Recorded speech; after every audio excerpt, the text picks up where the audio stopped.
নমস্কার বন্ধুরা, অর্ণব ইলেকট্রনিক চ্যানেলের পক্ষ থেকে আজকে আপনাদের সবাইকে এই ভিডিওতে স্বাগত জানাই। বন্ধুরা, আজকে এই ভিডিওতে খুব ইম্পর্টেন্ট একটা টপিক নিয়ে আলোচনা করব। আজকে আলোচনা করব লক্ষ্মীর ভান্ডার টপিক নিয়ে। একদম লেটেস্ট আপডেট পাওয়া যাচ্ছে, যেটা লক্ষ্মীর ভান্ডার নিয়ে বড় সুখবর রাজ্য বাজেটে।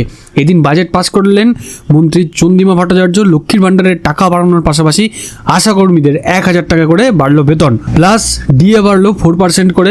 প্রসঙ্গত 2021 সালে বিধানসভা নির্বাচনের আগে অন্তর্বর্তী বাজেটের বদলে পূর্ণাঙ্গ বাজেট পেশ করেছিলেন মমতা। এমনকি তৎকালীন অর্থমন্ত্রী অমিত মিত্রের বদলে বাজেট পেশ করেছিলেন মুখ্যমন্ত্রী নিজেই।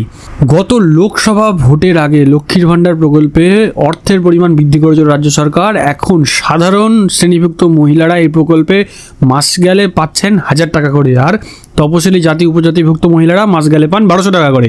এখন থেকে 500 টাকা করে বাড়লো লক্ষ্মীর ভান্ডারে। 500 টাকা বাড়ার ফলে এটি বেড়ে সাধারণ শ্রেণীভুক্ত মহিলারা মাসে পাবেন 1,500 টাকা, আর তপশিলি জাতি উপজাতিভুক্ত মহিলারা মাসে পাবেন 1,700 টাকা করে। লক্ষ্মীর ভান্ডারের বর্ধিত 500 টাকার ঘোষণা চলতি মাস থেকেই কার্যকর হবে বলে জানানো হয়েছে রাজ্য বাজেটে।